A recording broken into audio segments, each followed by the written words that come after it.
केमिति कहबी मु तुम मानकु केमिति वर्णना करी से दिन से घटना को केमिति से नदी कूल कुंभीरटा मते टाणिकी खाईदेला केमिति से राक्षस कुंभीर मते पानी रे पिटी पिटी मो शरीर को पूरा खाईदेला। आज मु से दिन कहानी कहबी तुमको।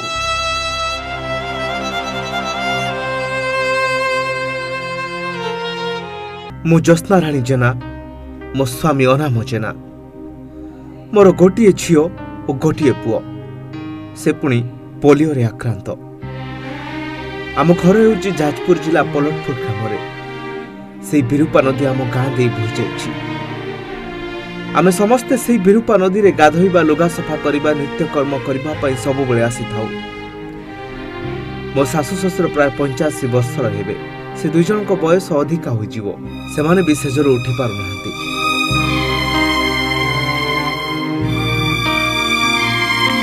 से दिन कौन होइछि ना सकाळु सकाळु मु आम घरर लुगापटा सफा करिबा पई विरूपा नदी को बाहरी थिली।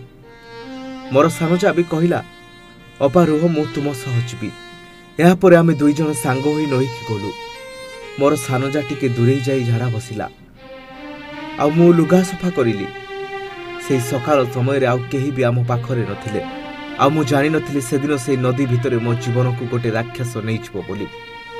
मु तो मो काम रे व्यस्त थिली किंतु से राक्षस मते खाइबो बोली जगी बसिथिला।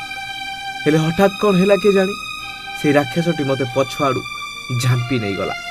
तार एते बड़ पाटी भितरे मु मो शरीर को आउ हलाई पारिली नहीं। जेतेबेले से मते झांपी नहीं गला मु बौल बौल कहि चिल्लाइली। परे मो सानजा दौड़ी आसिला।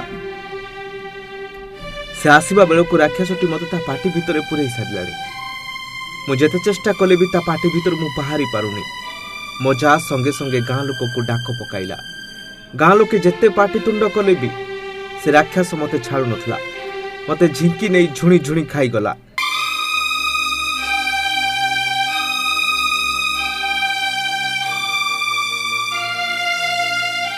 जोपटे गाँ लोक थांती तार आरपट को नहीं मते पानी रे पिटी पिटी मो देह को संपूर्ण भाव रे खाईगला। से मनुष्य ख्या राक्षस कुंभीरटी मते किछि समय परे संपूर्ण खाईगला।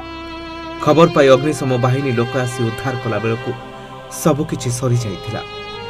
केवल पानी भितरे किछि मो देहर अंश भासुथुला। मु तो मरी गली। हेले मोर 10 रु 12 वर्षर पुओ से पुणी पोलियो रोगरे आक्रांत। तांको किए हेबो साहा। तांको बापा भी रोगरे पीड़ित अछंती। सरकार मो परिवार को 5 लाख देबे। हेले से पैसा मोर कोन हेबो? मो पुओ मो स्वामी मान को किए देखाशुना करिवो? हे जगन्नाथ मो परिवार को रक्षा करो। Bureau report Odisha Bhaskar.